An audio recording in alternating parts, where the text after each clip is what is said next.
Salut à tous, je suis Beth Jones et bienvenue dans The Basics with Beth, où apprendre la parole de Dieu est une joie. Et je veux simplement dire que nous sommes très honorés d'être avec vous ici même sur Pray.com. Dans chaque message, nous ferons de notre mieux pour vous enseigner les bases de la Bible de manière à renforcer les fondations de votre foi. De plus, je veux vous donner les moyens et les outils nécessaires afin que vous ayez la confiance de partager ces bases bibliques avec les autres. Alors ouvrez grand votre cœur et écoutez. Si vous souhaitez en savoir plus sur notre ministère, rendez-vous simplement sur thebasicswithbeth.com pour obtenir toutes les informations. Ceci étant dit, passons maintenant au message du jour. Merci de me rejoindre aujourd'hui pour The Basics with Beth TV. C'est un plaisir de vous accueillir. Et nous passons toujours d'excellents moments ensemble en parcourant Getting a Grip on the Basics. Et nous faisons cela à l'échelle mondiale, partout dans le monde, parce que ce livre que j'ai écrit il y a plus de 30 ans a été traduit. Dieu l'a simplement touché et a mis à cœur à des gens de le traduire en plus de 17 langues. Donc, ensemble, en anglais et dans de nombreuses autres langues, nous étudions les bases. Et sentez-vous libre, vous n'êtes pas obligé d'avoir un cahier d'exercice, mais si vous en souhaitez un, n'hésitez pas à en commander un en ligne sur The Basics with Beth TV. Et les traductions étrangères, les autres traductions, sont également disponibles en téléchargement gratuit. Donc, servez-vous du cahier d'exercice si vous le souhaitez. Nous allons le parcourir, nous replongeons directement dans comment devenir chrétien, comment être certain que vous l'êtes et pourquoi voudriez-vous devenir chrétien? Alors, prenez votre Bible, vos carnets, votre tasse de café, et plongeons ensemble. D'accord? Alors, dans notre dernier épisode, nous avons parlé de et conclu avec qui est Jésus. Pourquoi est-ce important? Eh bien, c'est important parce qu'il a fait ses affirmations sur lui-même, disant qu'il était Dieu. Pas qu'il était un rabbin, pas qu'il était un enseignant religieux, mais qu'il était littéralement Dieu fait chair sur terre, le Messie, le grand je suis. Et donc, nous devons faire face à cette affirmation et nous demander, d'accord, alors qu'est-ce que je crois à ce sujet? Qui suis-je? Et pourquoi ai-je besoin de ce Jésus dans ma vie? Alors, nous allons continuer avec « Qui sommes-nous? » Parlons-en. Voici ce que nous savons. Selon la Bible, et c'est drôle la phrase que je vais vous dire, c'est drôle parce que parfois, les gens ont des idées différentes à propos du mot qui commence par « S ». Je parle du péché. Qui sommes-nous? Eh bien, la Bible dit que chacun d'entre nous a péché. Nous avons tous échoué, nous avons tous manqué la cible, et à cause de cela, nous avons besoin que quelqu'un paie notre dette, et c'est de cela que nous allons parler dans cet épisode. Qui sommes-nous et pourquoi avons-nous besoin d'un sauveur? D'accord? Alors, allons-y et regardons Romains 3:23. Un verset classique. « Car tous ont péché et sont privés de la gloire de Dieu. » Cela signifie que nous avons tous péché et ce n'est pas pour jeter la pierre à qui que ce soit, c'est simplement dire « Je suis humain, je ne suis pas parfait, je n'ai pas atteint le centre de la cible. » Et en fait, c'est ce que signifie le mot péché. Quand il est dit « tous ont péché », qu'est-ce que cela veut vraiment dire? Que signifie le mot péché? Littéralement, c'est un terme grec utilisé au tir à l'arc. Cela signifie manquer le centre de la cible. À l'époque, lors des compétitions de tir à l'arc, si on tirait en dehors du centre, à un anneau, 2 anneaux, 3 anneaux du centre, on disait péché 1, péché 2, péché 3. C'est simplement un indicateur que nous n'avons pas atteint le centre. Et la Bible dit que nous avons tous péché. Maintenant, parlons du péché juste un instant, parce que c'est intéressant. Parfois, en tant qu'êtres humains et en tant que chrétiens, nous nous concentrons sur les péchés avec un S, nos péchés. Mais savez-vous sur quoi Dieu se concentre et pourquoi il a envoyé Jésus? Il se concentre sur la nature pécheresse. En d'autres termes, si vous avez une nature pécheresse, ce qui est le cas de nous tous à cause de la chute de l'homme dans le jardin, alors la conséquence de cette nature pécheresse, c'est que nous allons pécher. Mais parfois, nous pensons « Oh, je dois me débarrasser de mes péchés, devenir une meilleure personne, essayer d'être un bon chrétien. » Et nous essayons de nettoyer nos péchés, ce qui revient vraiment à mettre la charrue avant les bœufs. Si nous recevons simplement Jésus et le laissons déraciner la nature pécheresse, alors les péchés tombent d'eux-mêmes. Laissez-moi vous donner un exemple. Beaucoup d'entre vous comprendront cela, si vous savez ce qu'est un pissenlit. Est-ce que quelqu'un sait ce qu'est un pissenlit? C'est une mauvaise herbe à fleurs. Dans le Midwest, nous avons beaucoup de pissenlits qui poussent au printemps. Ils sont magnifiques. Ce sont des fleurs jaunes, mais ce sont des mauvaises herbes. Quand on a une pelouse pleine de pissenlits, la première réaction, c'est de se dire « Je vais tondre la pelouse et couper tous les pissenlits. » Vous pouvez tondre la pelouse et, après quelques minutes, vous dire « Super, les pissenlits ont disparu. Il n'y a plus de fleurs jaunes. » Mais savez-vous qu'il suffit d'un jour ou deux, et très vite votre jardin est à nouveau rempli de pissenlits? Pourquoi? Parce que vous n'avez pas touché à la racine. Vous n'avez pas touché à la nature même du pissenlit. Vous vous êtes juste occupé des pissenlits. Mais dans cette leçon, nous parlons de comment atteindre la nature même. Et c'est vraiment pour cela que Dieu, c'était toute la raison de la venue de Jésus, régler le problème du péché de l'humanité, qui était la nature pécheresse. D'accord? Ça a du sens?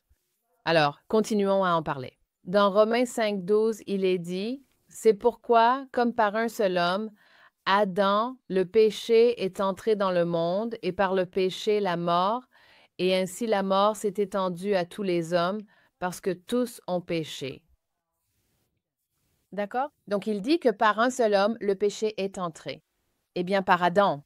Et le résultat de ce péché, c'est de cela que nous parlons ici. Maintenant, qui sommes-nous? Pourquoi ai-je besoin d'un sauveur? Parce que le péché a fait que la mort s'est étendue à tous, car tous ont péché. On ne peut pas tout mettre sur Adam et dire « Adam, Ève, à quoi pensiez-vous? » Il faut aussi reconnaître « J'aurais péché aussi si j'avais été dans cette situation. » Et en fait, j'ai péché. Nous avons tous péché et le résultat du péché, c'est la mort. C'est ce que dit la Bible. Le salaire du péché, c'est la mort. D'accord, parlons donc de la mort. Encore une fois, examinons une autre définition. Quelle est la définition du mot mort? Et en fait, nous voyons dans la Bible 3 significations différentes pour le mot mort. Trois types de morts différents sont décrits. D'accord? Il y a donc la mort physique, bien sûr, lorsque notre corps cesse de vivre, que notre cœur cesse de battre et que nous mourrons physiquement. C'est un type de mort. Mais ce n'est pas vraiment la mort principale dont parle la Bible. C'en est un type.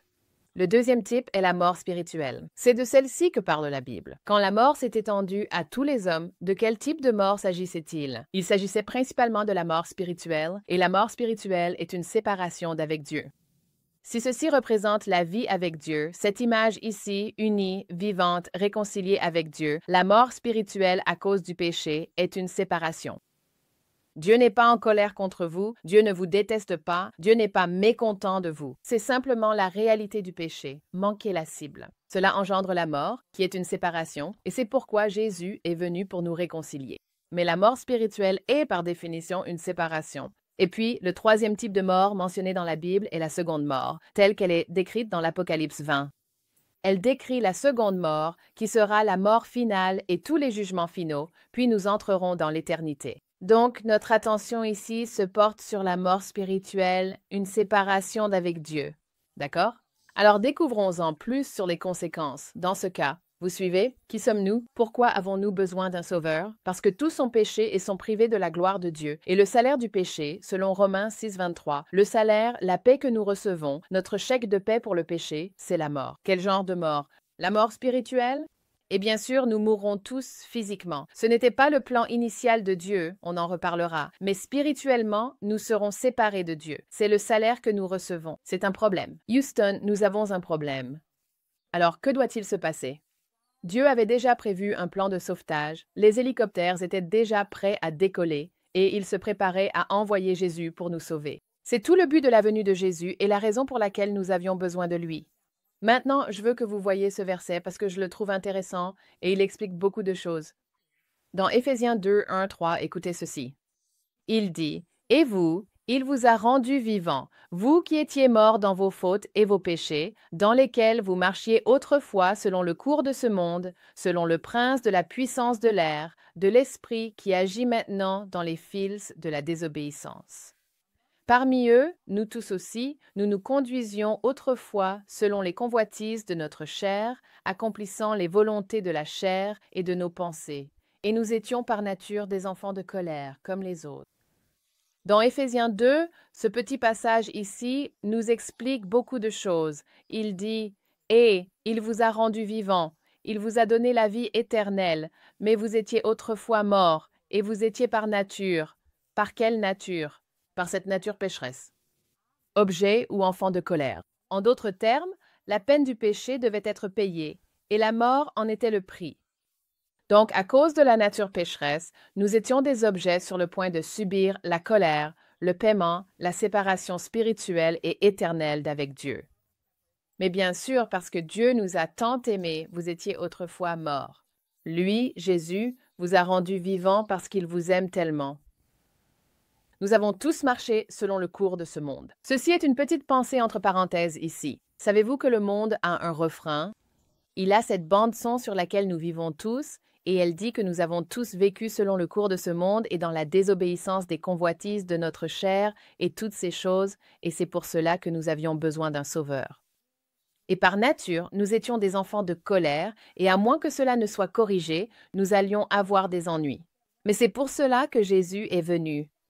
J'espère que vous le comprenez. C'est pour cela que l'Évangile est une bonne nouvelle. Quand on dit des choses comme annonçons la bonne nouvelle, c'est vraiment une bonne nouvelle. Et j'espère que vous voyez les bases de tout cela. Maintenant, parlons de la façon dont nous devons répondre. Quelle est notre réponse à la bonté de Dieu? Quelle est notre réponse au plan de sauvetage, aux hélicoptères qui se mettent en marche et à Jésus qui vient sur terre? Quelle est notre réponse à cela? Nous voyons certaines choses dans 2 Corinthiens 5, 17. Si quelqu'un est en Christ, il est une nouvelle créature. D'accord, j'ai une chance ici. Je vois une lueur d'espoir. Je peux sortir de ce problème de péché. Je peux sortir des ténèbres du monde sous lesquelles je vis. Je peux être racheté. Comment? Quoi? Si quelqu'un est en Christ, il est une nouvelle création. Les choses anciennes sont passées et voici, toutes choses sont devenues nouvelles. Alors voici la bonne nouvelle, tout le monde. Voici le résumé de la bonne nouvelle. Toute la nature pécheresse, toute notre ancienne vie peut absolument à 100% être rendue nouvelle. Comment? Si quelqu'un est en Christ. Lorsque tu reçois Jésus comme ton Seigneur, tu es en Christ. Tu es en lui, tu deviens chrétien. Et si quelqu'un est chrétien, en Christ, il devient une nouvelle création.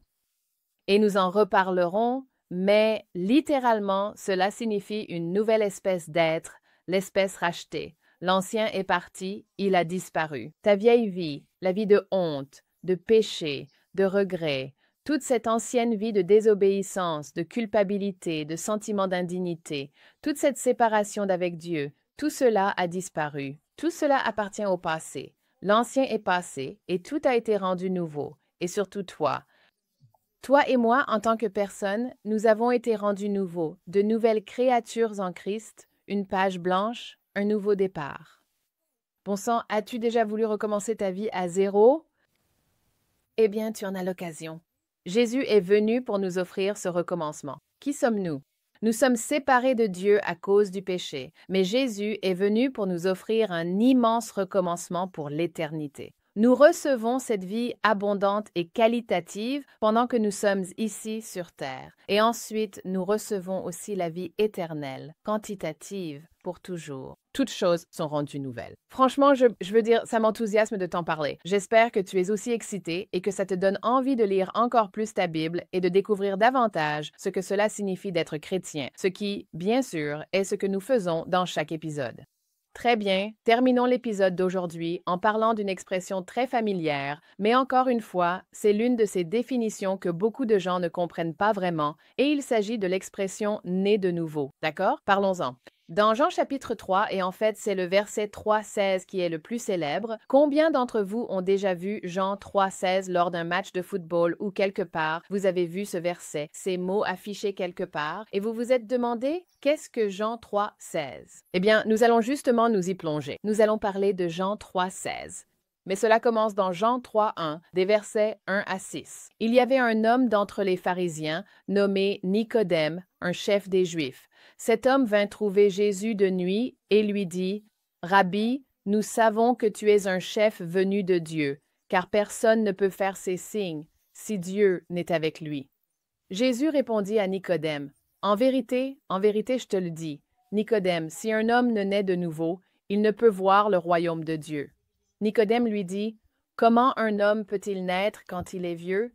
Peut-il rentrer une seconde fois dans le sein de sa mère et naître de nouveau? » Jésus répondit, « en vérité, je te le dis, si un homme ne naît d'eau et d'esprit, il ne peut entrer dans le royaume de Dieu. Ce qui est né de la chair est chair, et ce qui est né de l'esprit est esprit. » C'est donc dans ce passage que Jésus nous présente ce concept de la nouvelle naissance. Et il ne parlait pas d'une renaissance naturelle, ce que Nicodème a suggéré. Il a dit, « Attends, comment peut-on naître de nouveau? Est-ce que je peux retourner dans le ventre de ma mère? » Et Jésus a précisé, non, je ne parle pas d'une naissance naturelle. Il s'agit d'une naissance spirituelle. Tu dois renaître spirituellement. Alors, qu'est-ce que cela signifie? À quoi ressemble cette expérience de la nouvelle naissance? Eh bien, imaginons-le de cette façon. Être né de nouveau ou devenir une nouvelle créature en Christ, cela signifie littéralement que tu reçois cette nouvelle nature. Dieu enlève cette vieille nature pécheresse dont nous parlions. Il déracine la racine du pissenlit, la racine du péché. Il l'enlève complètement et il te donne une nouvelle nature. À qui donne-t-il une nouvelle nature? Toi, le vrai toi, ton esprit, ton homme intérieur, ce vrai toi, cette personne derrière tes yeux, comme on le dit parfois, l'homme spirituel en toi. Il enlève l'ancien toi. Je veux dire, c'est fou. Il enlève l'ancien toi, tout le péché et toute la séparation, et il te donne un nouveau toi. Tu es littéralement une nouvelle créature en Christ. C'est ça, naître de nouveau. Donc, tu vois, il ne s'agit pas simplement d'un changement de pensée. Il ne s'agit pas seulement d'adhérer à quelques principes de foi. On parle d'un changement de vie, littéralement, d'un changement de vie. Cela se produit réellement et tu reçois alors cette nouvelle nature. Tu es né de nouveau et maintenant, c'est le début de tout ce qui est nouveau. C'est le début de, eh bien, évidemment, tu produiras des fruits en accord avec le fait d'être né de nouveau parce que c'est tout simplement ta nature. Jean-Baptiste a dit cela. Il a dit, si vous vous repentez, il y aura des fruits qui accompagneront cela. Prenons un exemple. Pensez, pour ceux d'entre vous qui sont dans l'agriculture, à un pommier sauvage. D'accord? La nature d'un pommier sauvage est de produire des pommes sauvages, et nous allons appeler cela des pêchers, d'accord? C'est pour l'illustration. Ce pommier sauvage, tout ce qu'il sait faire, c'est produire des pommes sauvages. Maintenant, si tu voulais changer la nature de ce pommier sauvage pour qu'il produise des pêches, eh bien, ce serait un miracle, n'est-ce pas?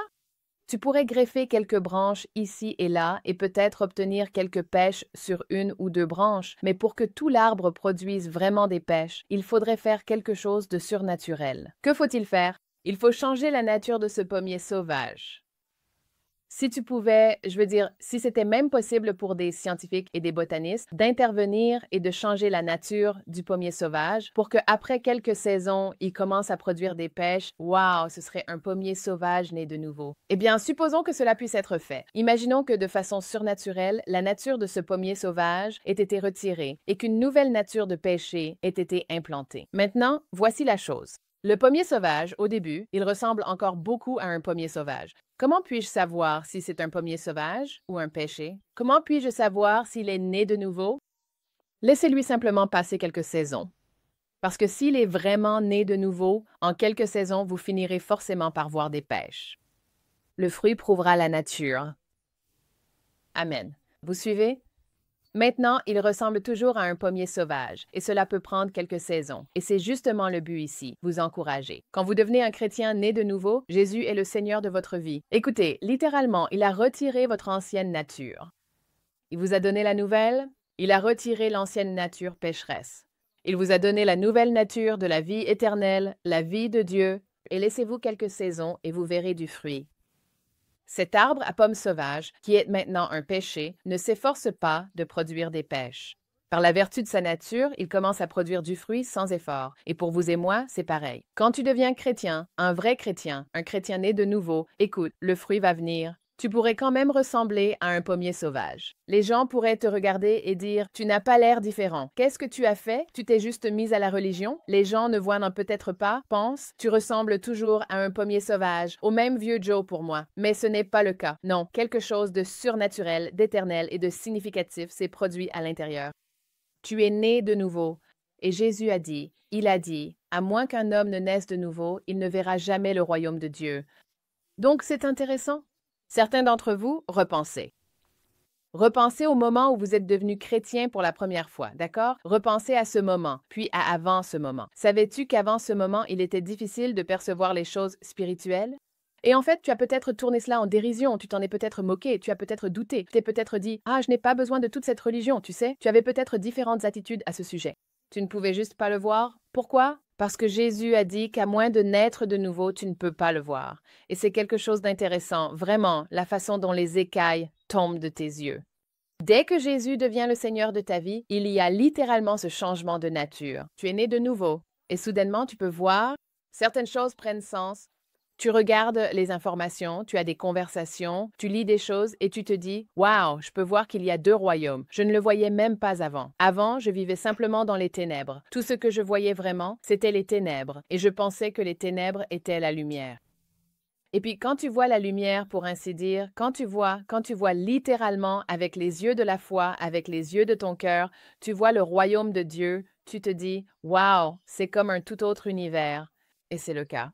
C'est le domaine de Dieu, c'est le domaine de la foi, et c'est cela, la vie chrétienne. C'est ce que nous appelons l'aventure de la foi dans la vie chrétienne. Comment peux-tu en faire l'expérience? En recevant Jésus-Christ, en étant sauvé de notre nature pécheresse, en laissant toutes ces pommes sauvages être converties, être transformées par un changement de nature, afin qu'avec le temps, tu commences à produire le fruit de l'esprit. Tu pourrais dire, tu sais, discutons un peu, prenons un moment pour parler. Tu pourrais dire, tu sais, je n'aime pas ma vie, je n'aime pas être en colère, je n'aime pas être méchant, je n'aime pas être anxieux, je n'aime pas me sentir comme un échec, je n'aime pas être envieux ou jaloux ou me comparer aux autres. Je n'aime pas ces aspects de ma vie. Je n'aime pas ne pas être gentil. Je n'aime pas mon impatience. Je n'aime pas mon manque de maîtrise de moi. Je n'aime pas être dépendant. Tu pourrais dire, ce sont toutes des choses que je n'aime pas. Maintenant, voici la bonne nouvelle. La bonne nouvelle, c'est que le fruit de l'esprit peut remplacer le fruit de l'ancienne vie. Le fruit de l'esprit, la Bible nous dit que le fruit de l'esprit est l'amour, la joie, la paix, la patience, la bonté, la douceur et la maîtrise de soi, et contre cela, il n'y a pas de loi. Il n'y a pas de loi contre la joie. Je suis tellement déprimée, je n'aime pas ça. Bien. Bonne nouvelle pour toi. Tu peux changer de nature. Tu peux naître de nouveau et commencer à expérimenter le fruit. Accorde-toi quelques saisons. Le fruit de la joie, le fruit de la paix, de la patience, de la bonté, de la douceur. Je veux dire, réfléchis-y. Pense rien qu'au fruit de l'esprit, simplement. Quelle différence spectaculaire cela fait et pourrait faire? Je m'adresse à certains d'entre vous qui sont peut-être indécis ou découragés ou qui débutent dans cette démarche et qui se disent « Je ne vois pas assez de fruits, pas assez vite. » Accordez-vous un peu de temps, reste proche du Seigneur. Lis ta Bible, passe du temps avec Dieu, reste avec nous dans notre cours et je te le garantis, à la fin de notre temps ensemble, alors que nous suivrons saisir les bases, tu commenceras à avoir du fruit. Tu le verras. Tu verras de nouvelles choses éclore dans ta vie et tu te diras « Waouh, j'aime les gens plus que jamais, je suis moins agité, je suis moins critique, j'ai moins d'avis tranchés, je suis plus tolérant, je ne suis plus aussi anxieux ni prisonnier de la peur, j'ai de la patience et de la paix. » C'est garanti. Je peux sentir la présence du Saint-Esprit pendant que nous enseignons. Je veux dire, je peux sentir le Saint-Esprit en train de toucher certains d'entre vous là-bas. Il sait où tu es, il sait dans quel pays tu te trouves. Il sait ce que tu traverses, et je pense qu'il veut simplement t'encourager aujourd'hui. Repose-toi, cherche-moi, et laisse ce fruit, laisse cette nouvelle nature produire ce bon fruit dans ta vie. D'accord? Alors reçois cela. Au nom de Jésus, reçois cela. D'accord. Maintenant, revenons à Jean 3,16. Car Dieu a tant aimé le monde, oui, le monde, qu'il a donné son Fils unique, afin que quiconque croit en lui ne périsse pas, mais ait la vie éternelle. Tout cela faisait partie de cette conversation que Jésus a eue avec Nicodème, afin que nous puissions naître de nouveau. Alors parlons maintenant d'un autre verset dans Colossiens. Colossiens 1, verset 12. « Rendez grâce au Père qui nous a rendus capables d'avoir part à l'héritage des saints dans la lumière. Il nous a délivrés de la puissance des ténèbres et nous a transportés dans le royaume du Fils de son amour. » C'est un verset tellement magnifique. C'est ce qui s'est passé. Écoutez, lorsque Jésus est devenu le Seigneur de votre vie, de quoi parlons-nous? Comment devenir chrétien, puis pourquoi ai-je besoin de Jésus? Et ensuite, que se passe-t-il? Ce verset nous l'explique. Voici ce qui s'est passé. Vous avez reçu un transfert. Vous avez reçu un bulletin de transfert. Vous et moi, nous vivions dans le royaume des ténèbres. Nous y étions tous. Mais lorsque Jésus devient le Seigneur de votre vie, vous recevez littéralement un bulletin de transfert et vous êtes transporté ou transféré hors du royaume des ténèbres dans le royaume de son Fils bien-aimé. Quand cela se produit-il? Cela se produit au moment même où Jésus-Christ devient le Seigneur de votre vie. À cet instant, vous entrez dans la vie éternelle qualitative dont nous avons parlé, la vie abondante, puis vous êtes transféré dans le royaume de son Fils bien-aimé. Vous passez du royaume des ténèbres au royaume de son Fils bien-aimé pendant votre vie sur terre, Et un jour, vous entrerez dans l'éternité pour expérimenter la vie éternelle pour toujours. Franchement, n'avons-nous pas fait une bonne affaire? Jésus a fait tout le travail difficile. Il a payé le prix afin que nous puissions recevoir tous les bénéfices. J'espère que tu es heureux. J'espère que cela te rend heureux. Moi, ça me rend heureux. Voilà, nous avons terminé pour aujourd'hui. Merci de m'avoir rejoint pour saisir les bases. Nous parcourons ensemble quelques fondamentaux bibliques et nous nous laissons encourager. Alors j'ai hâte de vous retrouver dans notre prochain épisode de The Basics with Beth. Merci beaucoup d'avoir écouté le message d'aujourd'hui. J'espère que tu as été encouragé. N'oublie pas d'appuyer sur le bouton « Suivre » pour pouvoir profiter de tous les épisodes de Les bases de la Bible tout au long de la semaine et rester encouragé dans ta foi. Et n'oublie pas de partager ces messages avec tes amis. Si tu veux plus d'informations sur notre ministère, tu peux toujours aller sur tbasicswithbeth.com. C'est tbasicswithbeth.com. C'était un plaisir d'être avec toi et j'ai hâte de te retrouver la prochaine fois ici même sur pray.com.